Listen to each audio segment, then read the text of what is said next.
नीलम दर्द की चरम सीमा पर थी। यह तीसरी रात थी जब वह अपने शरीर पर मर्दाना स्पर्श की तीव्रता महसूस कर तड़प उठी थी। 4 दिन बाद जब वह कोमा से बाहर आई तो अपनी मां के सामने फूट फूट कर रो पड़ी। मां, जल्दी से मेरी विदाई कर दीजिए। बदनामी के डर से उसे विक्रम के साथ रुखसत कर दिया गया, जबकि इस हादसे से पहले नीलम इस शादी को स्वीकार ही नहीं करती थी।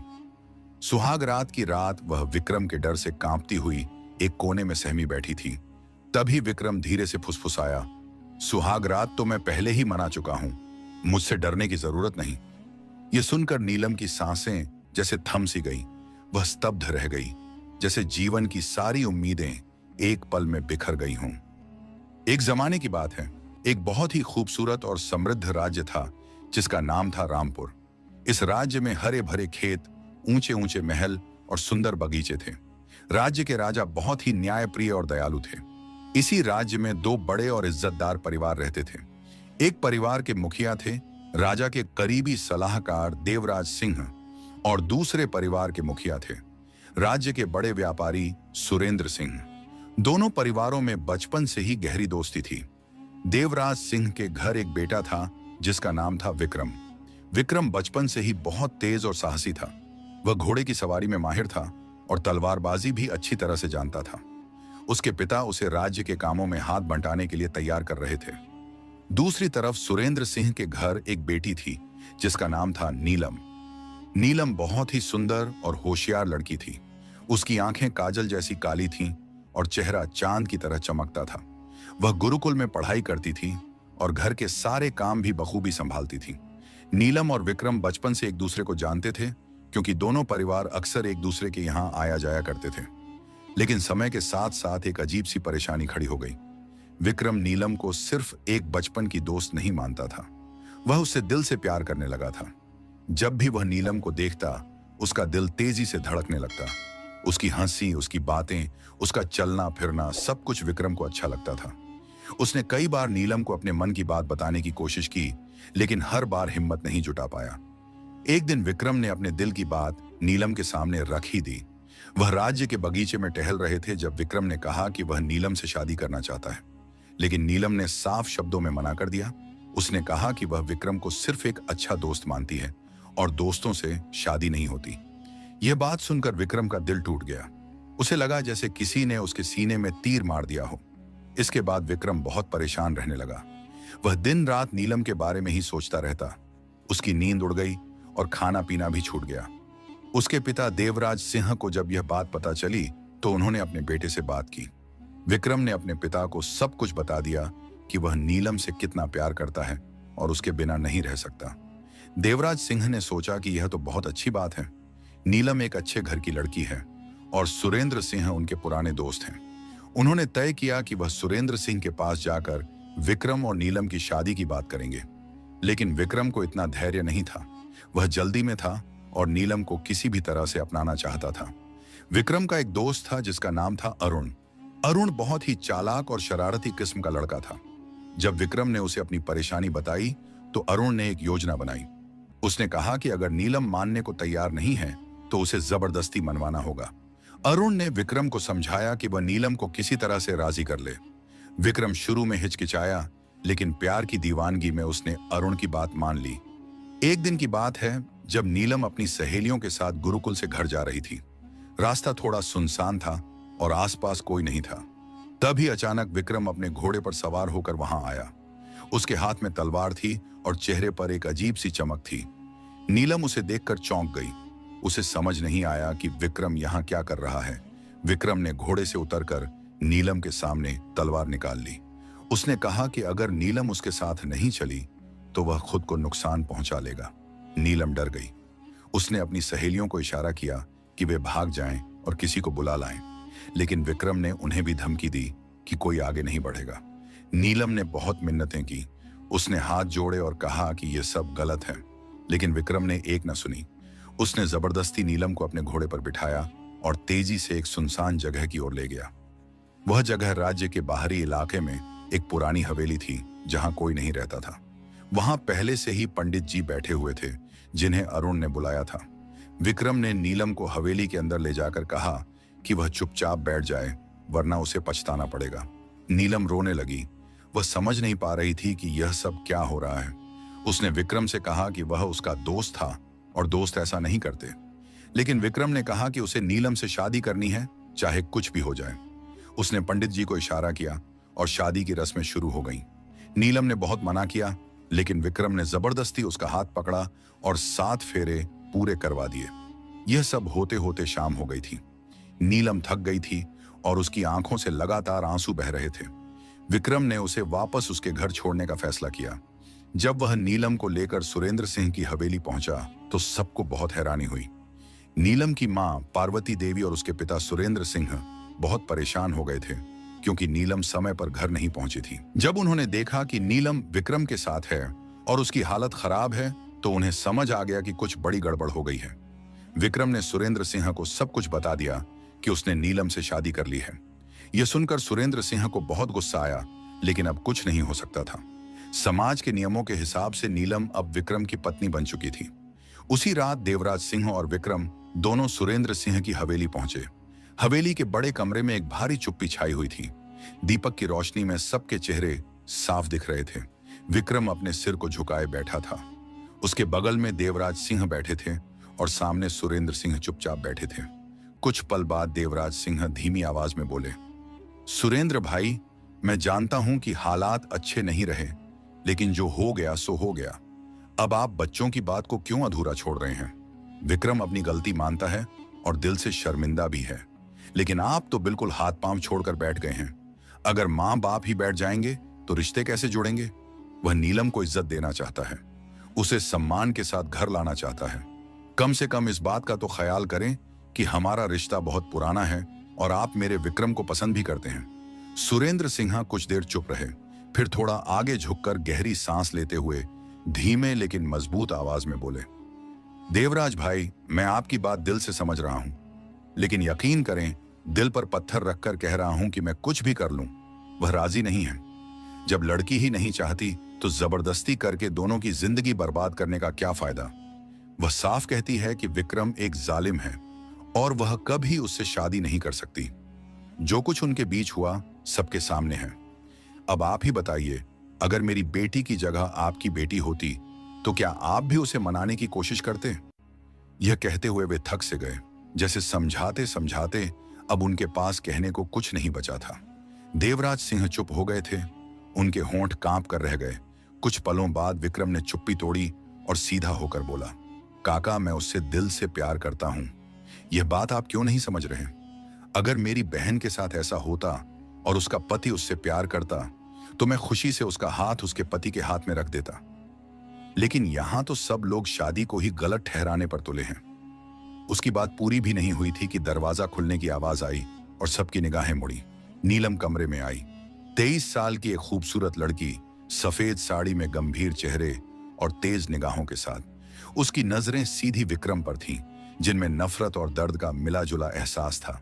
वह विक्रम की तरफ देखकर कड़वे लहजे में बोली, तुम वाकई बेशर्म हो। अपनी बहन का हाथ उसके पति के हाथ में देने की बात कर रहे हो। हम वैसे नहीं हैं जैसे तुम हो। तुमने तलवार की नोक पर मुझसे जबरदस्ती शादी की थी। अब बेहतर यही है कि अपनी औकात में रहो। अगर दोबारा मेरे घर आए तो मैं तुम्हारे खिलाफ राजा से शिकायत कर दूंगी। और बाबा, आप इस घटिया इंसान को घर में आने ही क्यों देते हैं? न जाने इसमें ऐसा क्या है कि आपको बुरा नहीं लगता। मुझे तो यह जहर से भी ज्यादा बुरा लगता है। विक्रम की आंखों में नमी आ गई थी। प्यार की बातें, मुंह से ऐसे शब्द इंसान को अंदर तक तोड़ देते हैं। वह कुछ बोल भी नहीं पाया। उसका अंदाज इतना सख्त था कि विक्रम भीतर तक हिल गया था। आज उसे अपने प्यार को ठुकराया जाता महसूस हो रहा था। नीलम ने रुख मोड़ा और बोला, बाबा, इन्हें बाहर निकाल दीजिए। मुझे इस परिवार से कोई रिश्ता नहीं रखना। अब तक इन्हें बिठाकर आप इज्जत दे रहे हैं, लेकिन अगर मैं आपकी जगह होती तो अब तक सारे रिश्ते तोड़कर इनका ठिकाना लगा चुकी होती।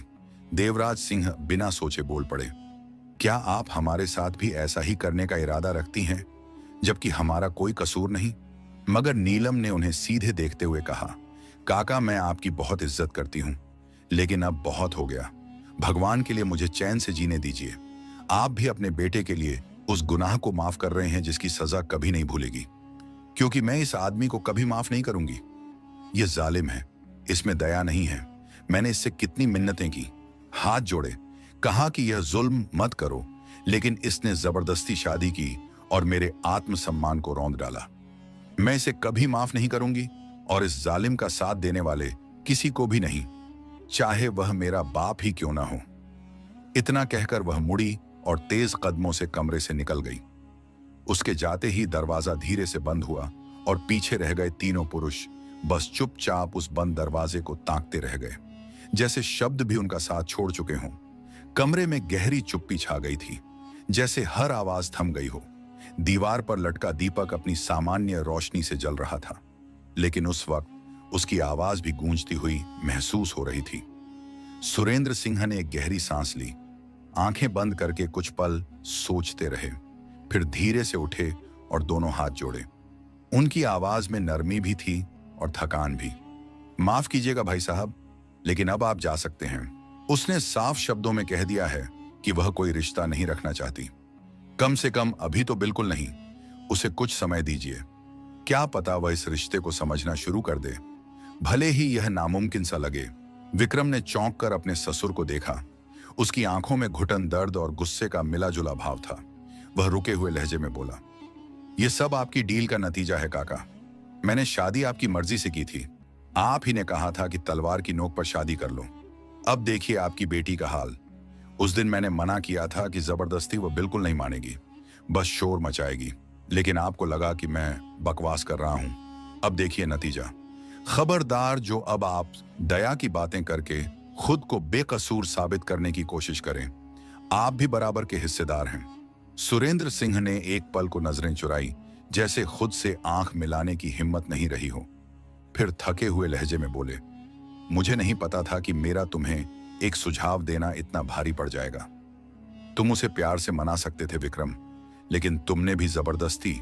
विक्रम ने बेयकीनी से सिर हिलाया। लहजा अब कड़वा हो चुका था। मैं आपके बनाए हुए रास्ते पर चला था काका, अब बेईमानी मत कीजिए और अपनी बात से मत फिरिए, वरना अगर मेरा दिमाग घूम गया तो मैं सब कुछ सच सच उसे बता दूंगा कि उसका बाप पहले दिन से मेरे साथ शामिल था। सुरेंद्र सिंह एकदम से आगे बढ़े, हाथ उठाया जैसे बात को रोकना चाहते हों। चेहरे पर साफ घबराहट थी। बस करो, अपनी जुबान बंद रखो। अगर मेरी बेटी को पता चल गया कि उसका गुनहगार असल में मैं हूं, तो वह मुझसे भी हमेशा के लिए दूर हो जाएगी। मैं सब संभाल लूंगा, कुछ करता हूं। तुम बस फिलहाल यहां से चले जाओ, मैं उसे मनाने की कोशिश करूंगा, लेकिन जब तक तुम चुप रहोगे, अगर मुझे पता चला कि तुमने उससे कोई संपर्क किया है तो मुझसे बुरा कोई नहीं होगा। अब तक चुपचाप बैठे देवराज सिंह अचानक उठ खड़े हुए और अपने बेटे पर एक तेज और सख्त नजर डाली। विक्रम ने सिर झुका लिया। बाप बेटे के बीच एक भारी सा पल बीता। फिर देवराज सिंह कुछ कहे बिना मजबूती से अपने कदम रखते हुए हवेली से बाहर चले गए। उन्हें बेहद शर्मिंदगी महसूस हो रही थी, जिसकी कोई हद नहीं थी। विक्रम ने भी अब वहां से निकल जाना बेहतर समझा। वह हल्के से राम राम कहकर बाहर निकल गया, लेकिन किसी ने पलटकर जवाब नहीं दिया। वह भी चुपचाप दरवाजे की ओर बढ़ा और बाहर निकल गया। पीछे सिर्फ सुरेंद्र सिंह रह गए थे, जिन्होंने अपने सिर को दोनों हाथों से थाम लिया था। उनकी सांसें भारी हो चुकी थीं, आंखों में नमी तैरने लगी थी और दिल में एक अजीब सी खटक गूंज रही थी। उन्हें यकीन नहीं आ रहा था कि उनकी दी गई एक सलाह ने उनकी बेटी की जिंदगी को इस मोड़ पर ला खड़ा किया था, जहां वे खुद भी बेबस खड़े थे। हवेली की फिजा अब भी बोझिल थी और वक्त जैसे थम गया था। दूसरी तरफ कमरे में मध्यम दीपक की रोशनी में नीलम चारपाई पर बैठी थी। उसका चेहरा सपाट था, लेकिन आंखों के भीतर तूफान की गूंज साफ दिख रही थी। बाल बिखरे हुए थे, जैसे दिल का हाल उसके चेहरे पर उभर आया हो। बिना दस्तक दिए पार्वती देवी कमरे में आईं और अपनी बेटी को यूं चुप देखकर धीरे से पास आकर चारपाई के किनारे बैठ गईं। नीलम अपनी मां की मौजूदगी महसूस कर चुकी थी, लेकिन नजरअंदाज की बैठी रही। उसे मालूम था कि वे क्यों आई हैं। कुछ पल बाद पार्वती देवी मीठे लहजे में बोली, नीलम बेटा, तुम इस तरह तमाशा क्यों बना रही हो? शादी हो चुकी है सबके सामने। न मुझे कोई परेशानी है, न तुम्हारे बाबा को। लड़का अच्छे परिवार से है, अमीर है, इज्जतदार है, तुम्हें बहुत खुश रखेगा और सबसे बढ़कर वो तुम्हें पसंद करता है। फिर तुम क्यों इस रिश्ते को नकार रही हो? उनका लहजा परेशान था। उन्हें अपनी बेटी की सोच समझ नहीं आ रही थी कि आखिर वह मना क्यों कर रही है। नीलम ने सिर उठाकर मां की तरफ देखा। उसके लहजे में पीड़ा थी आवाज भारी और शब्दों में टूटन थी। अम्मा, परेशानी ना करूं। आप किस तरह की बातें कर रही हैं? वो शख्स मेरे गुरुकुल के सामने आया, जबरदस्ती मुझे घोड़े पर बिठाया, तलवार की नोक पर। जानती हैं आप, तलवार की नोक पर। नीलम की आवाज कांप रही थी, आंखें आंसुओं से भीगी थीं, लेकिन उसमें एक आग भी झलक रही थी। वो मुझे जबरदस्ती एक सुनसान जगह ले गया। वहां मेरे साथ जबरदस्ती शादी की और अब मेरे बाबा के घर मुझे छोड़कर यह दावा कर रहा है कि मैं खुशी खुशी उसके साथ चली जाऊं, जैसे कुछ हुआ ही नहीं। पूरा गुरुकुल तमाशा देख रहा था। हर जगह बातें बन रही होंगी कि अमुक लड़की एक लड़के के प्यार में दीवानी थी और जब उसने धोखा दिया तो लड़का उसे जबरदस्ती ले गया। आजकल कोई पूरी कहानी नहीं सुनता, जो नजर आता है वही सच मान लिया जाता है। उसकी आवाज अब ऊंची हो चुकी थी, दिल का गुब्बार आंखों से बह निकलने को था। अम्मा, आप लोग इंसान हैं या कुछ और? क्या आपको समझ में नहीं आता कि वह मेरे साथ क्या करना चाहता है? अगर वह शादी के वक्त मुझ पर जबरदस्ती कर सकता है तो आगे चलकर मेरे साथ क्या करेगा? यह सोच भी नहीं सकते आप लोग। वो दुख और गुस्से में लगभग चीख पड़ी थी। पार्वती देवी ने उसकी आंखों में देखने की कोशिश की, मगर नीलम की नजरों में जो घाव था वो उन्हें सहने लायक नहीं लगा। कुछ पल चुप रहने के बाद वह हिम्मत करके बोली, बेटा, देवराज भाई का परिवार बहुत रईस है। मैं तुम्हारा दुख समझ रही हूं, तुम्हारी बात भी समझ रही हूं, लेकिन तुम कुछ समझना ही नहीं चाहती। हमारा और उनका बहुत पुराना साथ है। तुम्हारे बाबा के वह बेहद अच्छे दोस्त हैं। हम उन्हें हमेशा से इज्जत देते आए हैं और हमेशा देंगे। तुम्हारे बाबा भी इसलिए तुम पर दबाव डाल रहे हैं। यह जिद मत करो, सब बेहतर हो जाएगा समय के साथ। थोड़ा सोचो तो सही, तुम्हें वो लड़का पसंद आने लगेगा। तुम दोनों एक समय में बहुत अच्छे दोस्त थे। नीलम ने हाथ जोड़ लिए जैसे आखिरी गुहार हो। अम्मा, मेरे हाथ जोड़ते हैं भगवान के लिए, मुझे छोड़ दीजिए। मैं किसी के दबाव में नहीं आऊंगी। आपको नहीं पता मैं हर रात किस तकलीफ में सोती हूं। मेरे अंदर जो कुछ टूटा है उसे कोई नहीं जोड़ सकता, और भगवान के लिए उस इंसान को हमारे घर में आना बंद करें। जल्द से जल्द मैं इस रिश्ते को खत्म करूंगी, इस रिश्ते को हमेशा के लिए मिटा दूंगी। मैं अब इस रिश्ते में और नहीं बंधना चाहती। वो मेरा सबसे अच्छा दोस्त नहीं था, बल्कि एक मौका परस्त इंसान था जिसने अपनी मर्जी की और मुझे मरने के लिए छोड़ दिया।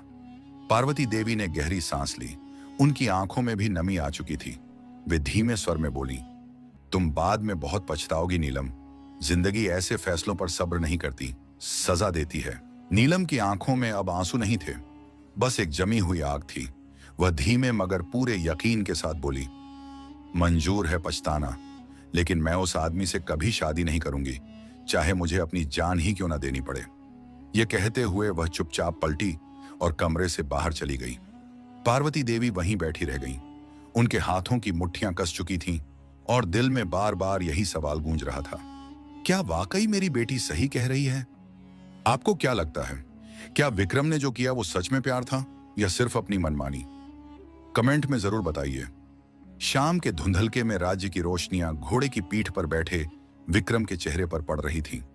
विक्रम चुपचाप घोड़े की रास थामे चला जा रहा था। उसके बराबर में दूसरे घोड़े पर देवराज सिंह बैठे थे। कुछ देर बस घोड़ों की टापों की आवाज और दूर कहीं से आती हवा की सरसराहट सुनाई देती रही। देवराज सिंह की नजरें सामने थीं, लेकिन भीतर आग भड़क रही थी। उन्होंने गर्दन घुमाकर बेटे की तरफ देखा और धीमे मगर सख्त लहजे में बोले, विक्रम, तुमने मुझे कहीं का नहीं छोड़ा। मेरा सुरेंद्र के घर एक मान था।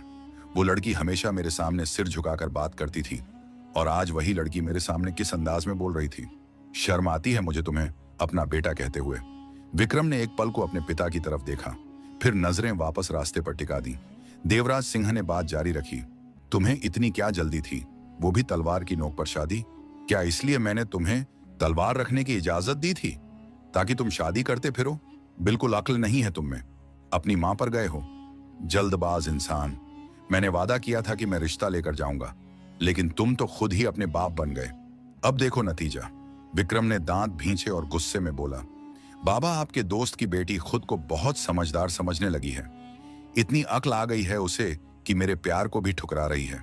बचपन से जिद्दी रही है, हमेशा अपनी जिद में नुकसान करती है और अब भी वही कर रही है। उसकी जुबान सुनी थी आपने, कह रही थी शादी को नहीं मानती, राजा से शिकायत करेगी। 2 घुड़कियों की भी औकात नहीं है और खुद को कोई रानी समझे बैठी है। आप लोगों ने उसे बेमतलब सिर पर चढ़ा रखा है। गुस्से से उसकी नजरें तन गई थी। वह खुद अपने काम पर पछता रहा था, लेकिन आज जो कुछ हुआ था उसने उस पछतावे को भी धुंधला कर दिया था। देवराज सिंह ने गंभीरता से उसका रुख किया और आवाज ऊंची करते हुए बोले, लेकिन लहजे में चिंता थी। यह कैसा दीवानापन है तुम्हारा विक्रम? तुम्हें वो लड़की चाहिए भी और उस पर जुल्म भी करना है। यह कौन सा प्यार है? विक्रम दांत पीसते हुए बोला, मुझे कोई नहीं समझ सकता।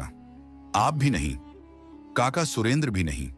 अगर आप दोनों ने मेरे हाथ न बांधे होते तो मैं अब तक उसे सीधा कर चुका होता। सिर्फ 2 मिनट लगेंगे बाबा और उस लड़की का दिमाग ठिकाने आ जाएगा। बेवजह खुद को बहुत समझदार समझ रही है, एक बात को पकड़कर बैठ गई है। देवराज सिंह ने आंखें बंद करके माथे पर हाथ रख लिया। उनकी सांसें भारी हो गई थीं। तुम चाहते क्या हो? जबरदस्ती शादी की, अब जबरदस्ती विदाई। क्या यही है तुम्हारा रिश्तों का नजरिया? वे सच में बेहद नाराज थे। उन्हें समझ नहीं आ रहा था कि उनके बेटे विक्रम को हो क्या गया है। विक्रम बेसब्री से बोला, मैं बस इतना चाहता हूं कि वह मेरी पत्नी बनकर मेरे घर आ जाए। शादी को 2 महीने हो चुके हैं और अब तक वह इस रिश्ते को स्वीकारने को तैयार नहीं। जैसे यह जिंदगी नहीं, कोई खेल हो। हर रोज नई जिद, नई शिकायत। कौन समझाए उसे कि यह जिंदगी का मामला है, कोई तमाशा नहीं। मानता हूं मैंने गलती की, जल्दबाजी में तलवार की नोक पर शादी की, मगर आप जानते हैं वह भावनाओं की जिद पकड़ ले छोड़ती नहीं। इसीलिए मुझे यह कदम मजबूरी में उठाना पड़ा था। घोड़े अब धीमी चाल पर चल रहे थे। बाहर अंधेरा फैल रहा था। देवराज सिंह ने धीरे से एक लंबी सांस ली और कुछ पल चुप रहे।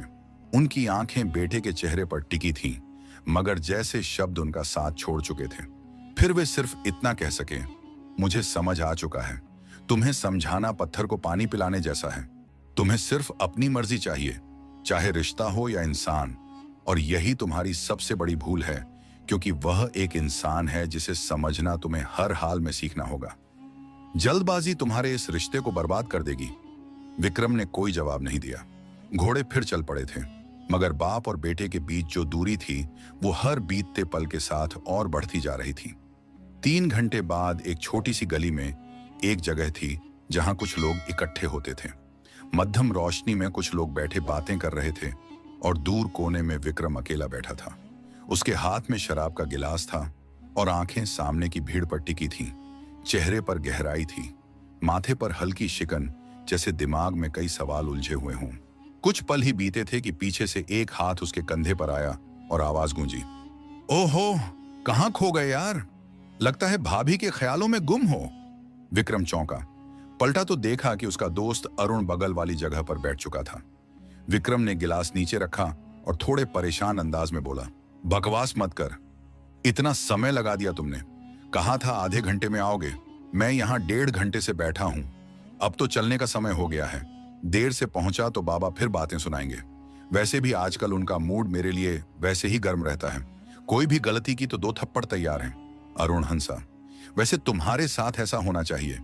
विक्रम ने गुस्से से उसकी तरफ देखा तो वह कंधे उचकाते हुए बोला, भाई शादी हो गई है, लेकिन लगता है तुम्हारी वाली तो तुम्हें घास ही नहीं डाल रही। वह चिढ़ा रहा था। विक्रम ने गहरी सांस ली, चेहरे पर परेशानी आई। बस यही तो समस्या है, इसीलिए बुलाया है तुम्हें। ताने मारने के बजाय कोई सलाह दे दो। मानता हूं गलती की है, जबरदस्ती शादी की है, मगर सिर्फ उसके प्यार में। जब मैंने कहा था तो उसने सीधे मुंह पर कह दिया था, मैं तुम्हें सिर्फ एक दोस्त मानती हूं और दोस्तों से शादी नहीं होती। अरे कोई उसे बताए कि मैंने तो उसे कभी दोस्त माना ही नहीं, हमेशा उसे अपना प्यार माना है। अरुण ने आंख दबाते हुए शरारत से कहा, सलाह यह है कि सीधा जाकर पहली रात मना लो, फट से मान जाएगी। लड़की को बस थोड़ा प्यार की जरूरत होती है, फौरन झोली में आकर गिरती है। विक्रम हंस पड़ा, गिलास उठाया और बोला, जान से मार डालेगी। तुम्हें अंदाजा नहीं वो कितनी तेज है। उसकी जुबान सुनो तो जैसे आग उगलती है। हाथ लगाया तो तोड़कर रख देगी। अरुण ने लापरवाही से हाथ हिलाया। जब औरत पुरुष के नीचे आती है ना तो सारी बदमाशी निकल जाती है।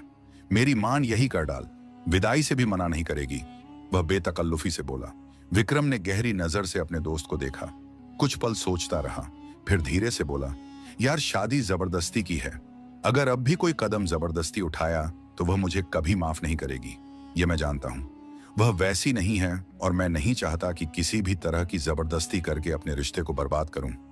अरुण ने जरूर एक पल के लिए उसकी बात को गंभीरता से लिया, फिर टेबल पर झुककर बोला, अच्छा मेरे पास एक योजना है, कान इधर ला। विक्रम उसकी ओर झुका। अरुण धीरे धीरे उसके कान में कुछ कहता रहा। विक्रम पहले चौंका, फिर उसके चेहरे पर एक चालाक सी मुस्कान फैल गई। उसने हंसते हुए अरुण को गले लगा लिया। बहुत शुक्रिया भाई, तू ही मेरा असली दोस्त है। लेकिन अगर उसका दिमाग फिर गया तो वह सच में मुझे कच्चा चबा जाएगी। अरुण ने तुरंत कहा, अगर डरते रहोगे तो सारी जिंदगी बस इंतजार में बैठो कि पत्नी साहिबा मान जाए। उसने सिर को हल्की सी हिलाकर पीछे हटते हुए धीमे स्वर में खुद से कहा, अब तुझे मुझसे कोई नहीं बचा सकता। मेरी जान, तू अब खुद चलकर मेरे पास आएगी। उसके होठों पर जीत की मुस्कान थी, मानो वो पहले ही खुद को विजेता समझ बैठा हो। समय धीरे धीरे गुजर रहा था। 2 दिन बाद सुबह के 11 बजे थे। विक्रम अपने कमरे में बैठा कुछ कागजों में गहराई से झुका था। सामने एक गिलास पानी रखा था। उसका चेहरा गंभीर था कि तभी बाहर से किसी की आवाज आई। एक नौकर दौड़ता हुआ आया और कहा, बाबा जी, सुरेंद्र सिंह जी का संदेश आया है। बिटिया नीलम का बहुत बुरा हादसा हो गया है। वे उन्हें वैद्य जी के पास ले गए हैं। वैद्य जी कह रहे हैं कि आपके होने की जरूरत है, आप जल्दी पहुंचे। विक्रम तुरंत सीधा होकर खड़ा हो गया, चेहरे पर चिंता का भाव लाकर जल्दी से बोला, अभी चलता हूं। नौकर के जाने के बाद उसने खुद से बुदबुदाया, इतनी भी बढ़ा चढ़ाकर नहीं बोलना था वैद्य जी, कुछ ज्यादा ही कह दिया उसके बाप के सामने। सुरेंद्र सिंह की घबराई आवाज याद कर उसने हल्के से मुस्कुराते हुए खुद को रोकने की कोशिश की, जैसे किसी छिपी जीत पर संतोष पा गया हो। असल में यह हादसा उसी की रची हुई साजिश थी। बस हल्की सी टक्कर, थोड़ी सी चोट। उसे पहले ही खबर थी कि नीलम सुरक्षित है। सिर्फ हाथ पर छोटा सा घाव आया है, मगर मकसद चोट नहीं, मौका था, और वह मौका अब उसकी मुट्ठी में था। विक्रम ने फौरन अपना ऊपरी वस्त्र पहना और तेज कदमों से कमरे से निकल गया। घोड़े पर बैठते हुए वह बाहर से शांत दिख रहा था, मगर भीतर एक अदृश्य उत्साह की लहर थी। उसके चेहरे पर विजय मुस्कान लौट आई थी। दिल में खुद से बोला, अब देखते हैं नीलम कितनी देर और मना करती है। एक बार फिर उसे मेरी जरूरत पड़ गई है, और यही पहला कदम है उसे वापस मेरी तरफ खींच लाने का। घोड़े की तेज टापों के साथ वो सीधे वैद्य जी के घर की ओर निकल गया। वैद्य जी का घर राज्य के बीच में एक बड़ी हवेली में था। सफेद दीवारें, जड़ी बूटियों की खुशबू और हवा में औषधि की गंध, सब कुछ एक ठंडा सन्नाटा लिए था। वह तेज कदमों से अंदर के कमरे की ओर बढ़ा, जहां एक चारपाई के पास सुरेंद्र सिंह और पार्वती देवी खड़े थे। पार्वती देवी का आंचल आधा सिर से फिसल चुका था, चेहरा उड़ा हुआ और आंखें सूजी हुई। आंसू थमने का नाम नहीं ले रहे थे। सुरेंद्र सिंह की हालत भी कुछ अलग न थी, उनके हाथ कांप रहे थे। आखिर उनकी इकलौती बेटी का इतना भयानक हादसा हुआ था। विक्रम उनके पास गया, कंधे पर हाथ रखते हुए नरम स्वर में बोला, काका सब ठीक है ना? मेरी नीलम ठीक है ना? उसने जानबूझकर अपना लहजा भावुक बनाते हुए कहा। उसे देखते ही सुरेंद्र सिंह तुरंत उससे लिपट गए, जैसे डूबते को सहारा मिल गया हो। उन्हें वह बहुत पसंद था। बचपन से ही यह इच्छा थी कि विक्रम ही उनकी बेटी का पति बने, मगर न जाने क्यों आज की बेटी को यह बात समझ नहीं आ रही थी। वे उसे गले लगाकर कुछ पल रोते रहे। उसे देखकर उन्हें जैसे हिम्मत मिल गई हो, जैसे उनका बेटा लौट आया हो। उनकी आवाज भारी थी, आंखों में बेबसी तैर रही थी। न जाने मेरी नीलम को क्या हो गया। बैलगाड़ी में जा रही थी। दूसरी लड़कियों को खास कुछ नहीं हुआ, मगर नीलम को बहुत चोट आई है, अंदर लिटा दिया है। होश नहीं आया अभी तक। मुझे समझ नहीं आ रहा मैं क्या करूं। मेरे हाथ पांव जैसे ढीले पड़ गए हैं। मेरी सिर्फ एक ही बेटी है, अगर उसे कुछ हो गया तो मैं कैसे जिंदा रहूंगा? वैद्य जी कह रहे हैं कि मेरी लाडो बेहोशी में चली गई है। कुछ समझ नहीं आ रहा। अगर उसे कुछ हुआ तो मेरा भी अंत हो जाएगा। उसने उनके कंधे पर हाथ रखा और मजबूत आवाज में बोला, काका घबराइए मत, नीलम एक लड़ाकू है, वह इस हालत से जरूर निकल आएगी। मैं वादा करता हूं चाहे कुछ भी हो जाए, हम उसे बचा लेंगे। न जाने क्यों दोनों पति पत्नी की हालत देखकर उसके दिल में अपराध बोध गहराने लगा था, लेकिन इस समय उसे अपना रिश्ता बचाने के लिए यह कदम उठाना ही था, चाहे अच्छा लगे या बुरा। पार्वती देवी हाथ जोड़कर आगे आईं। उनकी आंखों से आंसू थमने का नाम नहीं ले रहे थे। बेटा कुछ करो, हम नीलम को किसी अच्छी जगह ले चलते हैं। मैं कुछ भी करने को तैयार हूं, बस मेरी बच्ची ठीक हो जाए। वह मां थी, उन्हें एक पल की भी सब्र नहीं हो रही थी। विक्रम एक क्षण चुप रहा, फिर नरमी से बोला, काकी यह जगह भी बहुत अच्छी है, यहां मेरे जानने वाले हैं, मैं खुद बात करता हूं। आप परेशानी मत कीजिए, सब ठीक हो जाएगा, मैं अपनी पत्नी को कुछ नहीं होने दूंगा। उसका स्वर हल्का सा कांप गया था।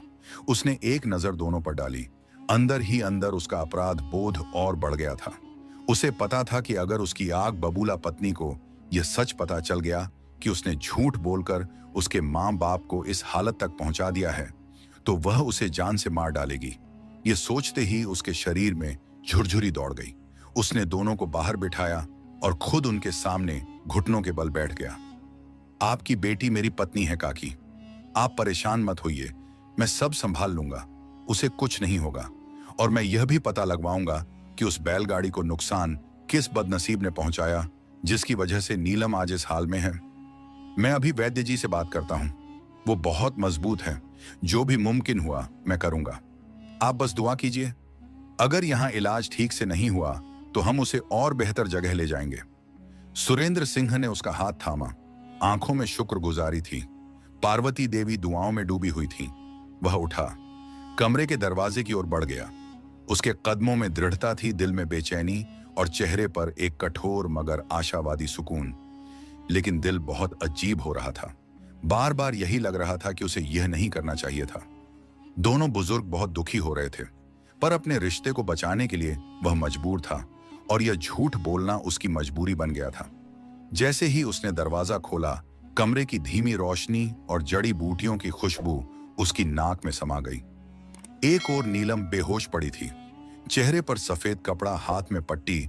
दिल की धड़कन को महसूस करने के लिए वैद्य जी उसकी नाड़ी पर हाथ रखे थे। उसने पल भर आंखें मूंदी, फिर गहरी सांस लेकर अंदर कदम रखा। जंग अभी बाकी थी और वह हार मानने वालों में से नहीं था।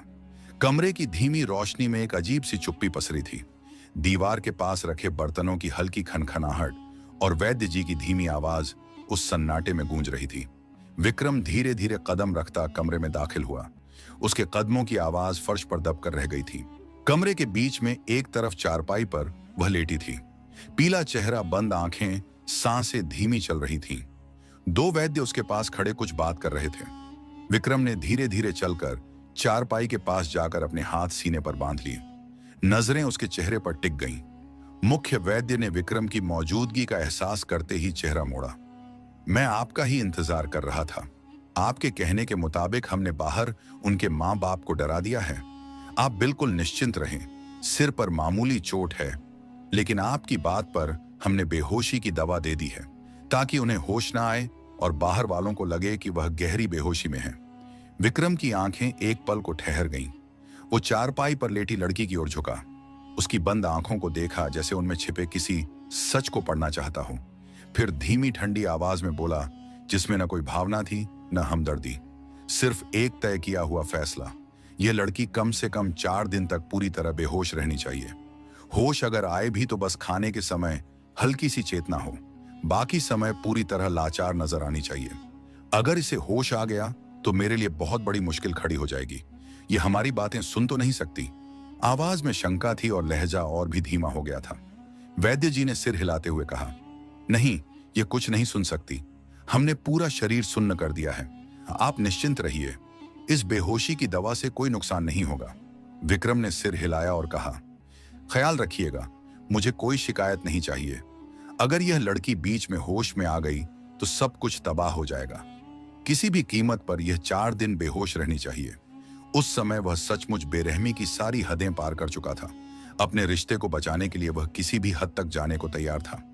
वैद्य ने सिर झुका लिया, जैसे आदेश का पालन करना ही उसका धर्म हो। जी, आप बिल्कुल निश्चिंत रहें, हमने सारी व्यवस्था कर दी है। सेवकों को भी सख्त हिदायतें दे दी गई हैं। मरीज को गहरी बेहोशी में दिखाना है तो वैसा ही दिखेगा।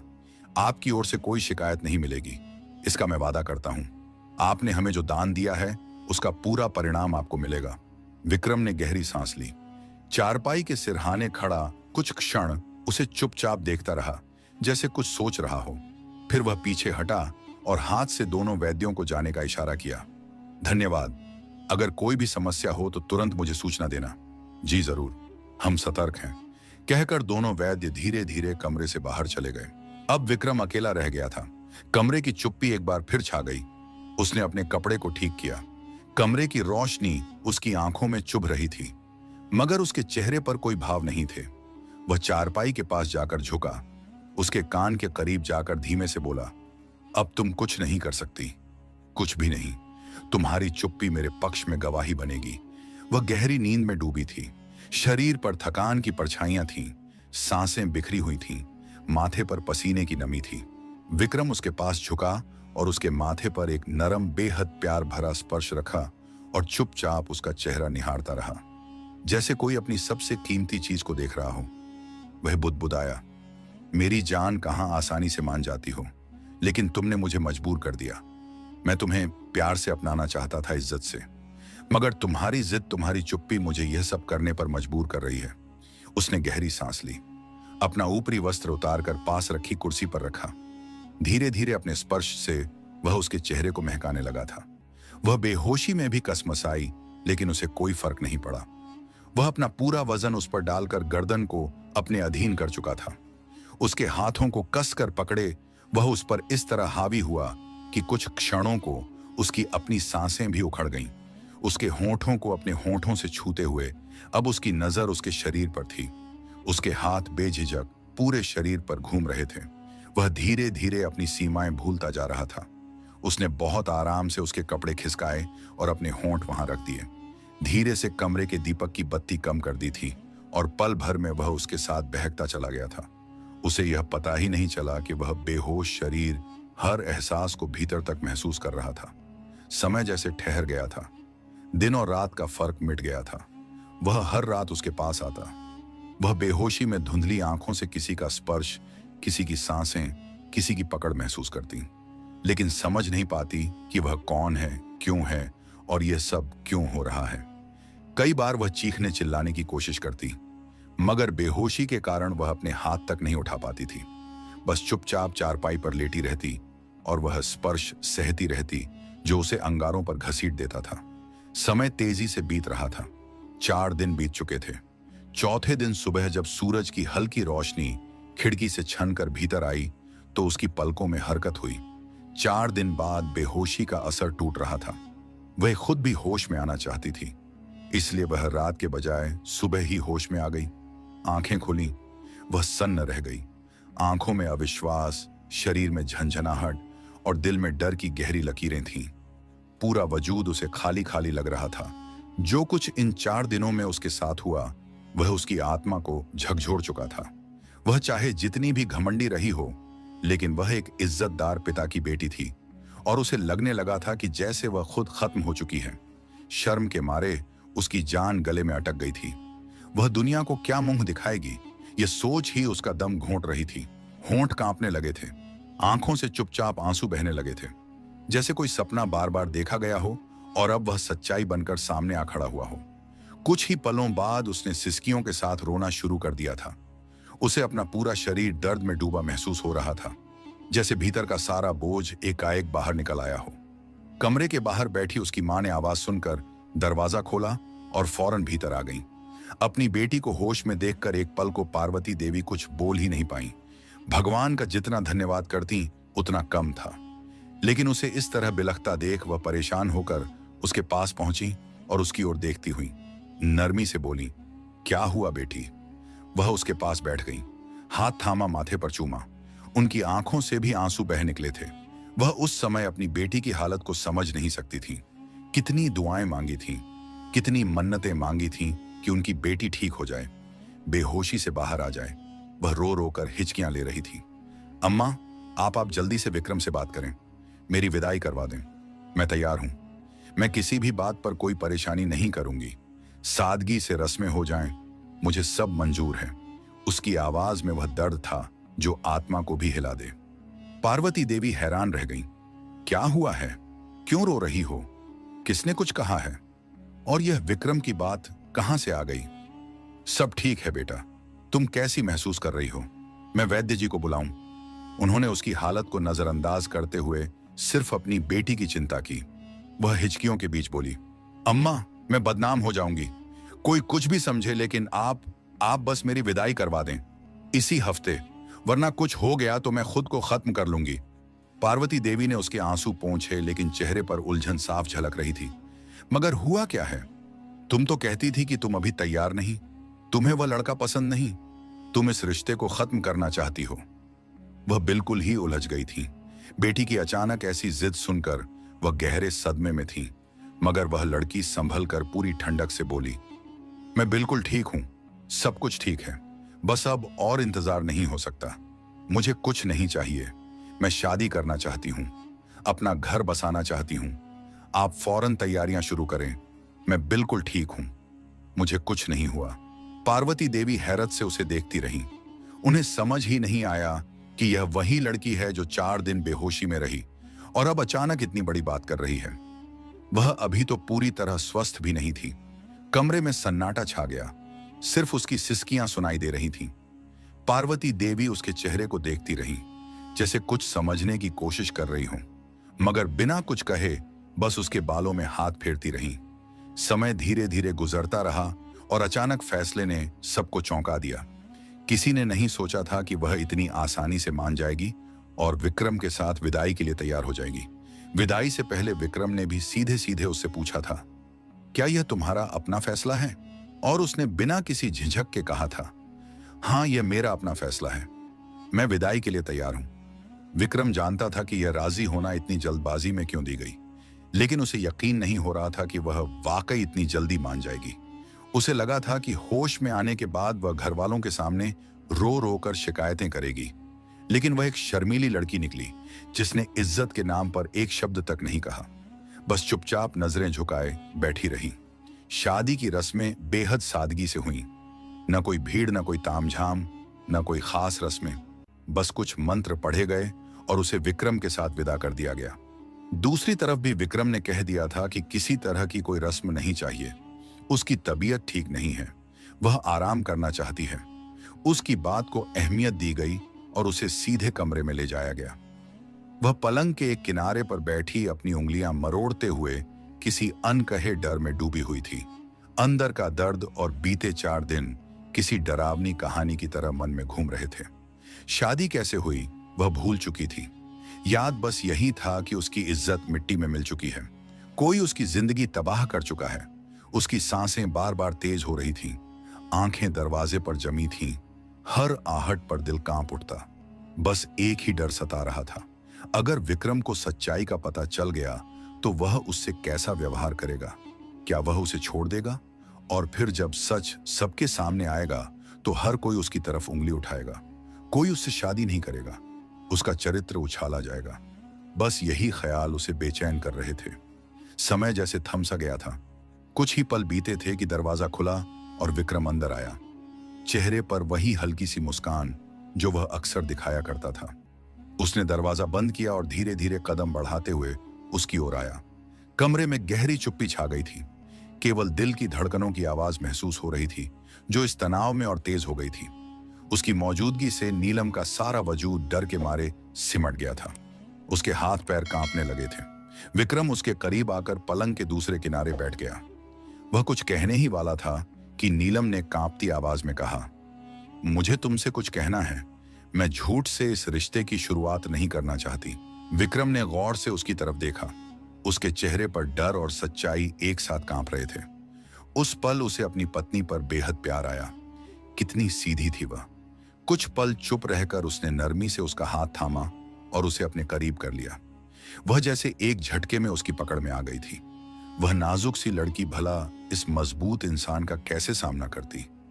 विक्रम उसके कान के पास आकर धीमे से बोला, मुझे सब पता है मेरी जान, डरने की जरूरत नहीं। हमारी पहली रात तो पहले ही हो चुकी है, वैद्य जी के घर में। वो मैं ही था जिसका प्यार तुमने महसूस किया था। विक्रम कभी यह सच बताना नहीं चाहता था। वह उसे हमेशा अपने काबू में रखना चाहता था, मगर आज उसके चेहरे पर मौजूद डर ने उसे सच्चाई कहने पर मजबूर कर दिया। वो उसका प्यार था और वह अपने प्यार को किसी भी हाल में तकलीफ नहीं देना चाहता था। उधर नीलम की आंखें हैरानी से खुली रह गईं। वो एकदम उसकी तरफ मुड़ी, आंखों में आंसू भर आए और दिल किसी अनजाने सन्नाटे में डूब गया। विक्रम ने उसके माथे को देखते हुए कहा, मुझे पता है तुम बहुत नाराज हो, मगर तुमने ही मुझे मजबूर किया था। तुम्हारे बिना जीना मेरे बस की बात नहीं थी। मैं तुमसे प्यार करता हूं और तुम्हारे बिना एक पल का भी सोच नहीं सकता। एक बार, सिर्फ एक बार मेरे बारे में दिल से सोच कर देखो। मुझे पता है मेरे हर तरीके गलत थे, लेकिन तुम्हारे मामले में मैं हमेशा दीवाना हो जाता हूं। इतना कहकर विक्रम ने उसके गाल पर हल्का सा चुंबन दिया। नीलम एक पल को जैसे शांत हो गई, फिर खुद को पीछे खींचती हुई कुछ दूरी पर बैठ गई। आंखों में आंखें डालकर धीमे से बोली, मुझे यकीन नहीं हो रहा तुम मेरे साथ ऐसा कर सकते हो। दिल में थोड़ी राहत थी कि अब पास आने वाला उसका पति है, मगर दर्द उसकी आंखों में छलक आया। विक्रम ने गहरी सांस ली और मुस्कुराकर कहा, अब तो सब हो गया, अब किस बात की झिझक। छोड़ो ये दूरियां, ये अहंकार। मैं तुमसे बेहद प्यार करता हूं और सिर्फ तुम पर हक रखता हूं। यह कहते ही वह फिर उसे अपने करीब ले आया और जब तक वह रोकती उसने उसके होंठों को चूम लिया। वह पीछे हटना चाहती थी, मगर विक्रम उसे अपने आलिंगन में लेता चला गया। उसके हाथ उसके शरीर पर घूमते रहे और वह खुद को रोक न सकी। उसने खुद को उसके हवाले कर दिया। कमरे में फिर चुप्पी छा गई थी, मगर अब यह चुप्पी डर की नहीं थी, बल्कि एक नए सफर की शुरुआत थी। वह पल जिसमें सच्चाई भी थी, जुनून भी और एक नरमी भी, जिसे शब्दों से नहीं दिल की गहराई से महसूस किया जा सकता था। पूरी रात विक्रम उस पर हावी रहा, एक पल को भी उसे अलग नहीं होने दिया। कई बार नीलम ने उसे पीछे हटाया, मगर वह अपनी हरकतों से बाज नहीं आया। अगली सुबह का सूरज पूरी रोशनी के साथ होगा। खिड़की के पर्दे से छनती हल्की रोशनी कमरे में उतर रही थी। दीवार पर लगी घड़ी सुबह के 5 बजा रही थी। कमरे में चुप्पी थी, जिसे अचानक किसी के सिसकने की आवाज ने तोड़ दिया। विक्रम की नींद टूटी। आंखें मलते हुए उसने करवट बदली और पलंग पर उसके बराबर बैठे नीलम को देखा तो चौंक गया। वह अपने दोनों हाथों से घुटनों को लपेटे, सिर झुकाए, हिचकियों से रो रही थी। उसका कांपता हुआ वजूद देख विक्रम की सांस रुक गई।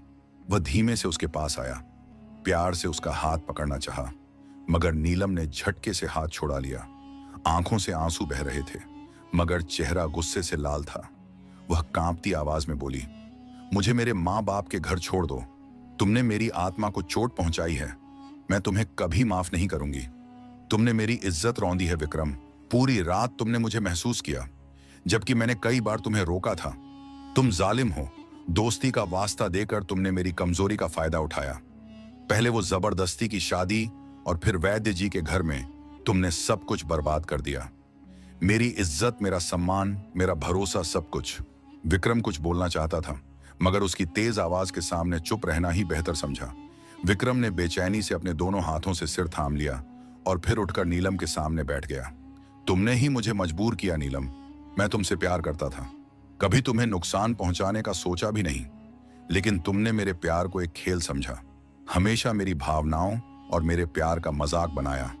नीलम का चेहरा गुस्से से लाल हो गया था। प्यार? वह कड़वाहट से हंसी।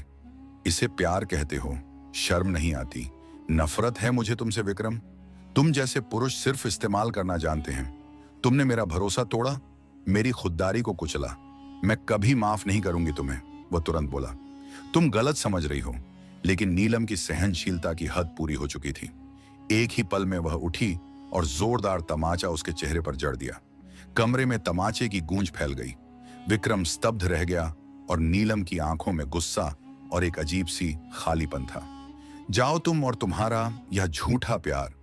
नफरत है मुझे तुम जैसे पुरुषों से। वह रोते हुए दरवाजे की तरफ बढ़ी और बाहर निकल गई। कमरे में अब सिर्फ विक्रम की सांसों की आवाज थी।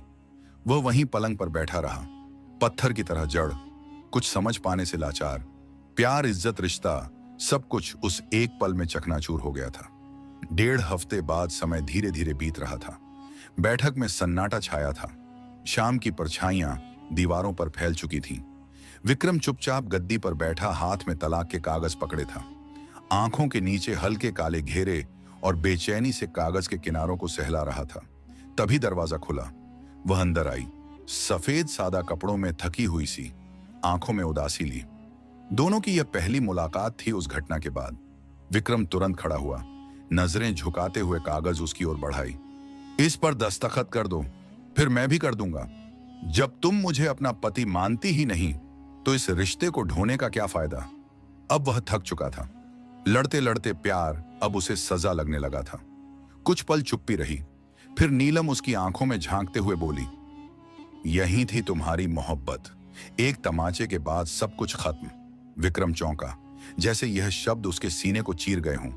वह कुछ कहने ही वाला था कि वह फिर बोली, तुमने मुझ पर जबरदस्ती की, मेरे फैसले छीने, मेरी चुप्पी को मेरी कमजोरी समझा। सब सह लिया मैंने, मगर एक तमाचा तुम्हें इतना चुभ गया कि तलाक ले आए। विक्रम की आवाज भारी हो गई। यह सब तुम्हारे लिए ही किया, क्योंकि तुम यह रिश्ता चाहती ही नहीं थी। अगर तुम हर रोज एक तमाचा भी मारो तो भी मैं शिकायत ना करूं, मगर तुम चाहती ही नहीं थी कि मैं तुम्हारी जिंदगी का हिस्सा बनूं। अचानक वह और पास आई और जोर से एक तमाचा फिर मारा। विक्रम सन्न रह गया। अब मुझे सुकून मिला है, वह धीमे से बोली। अब मैं तुम्हें माफ करती हूं, हर उस गलती के लिए जो तुमने प्यार, भावनाओं या अपने अहंकार में की।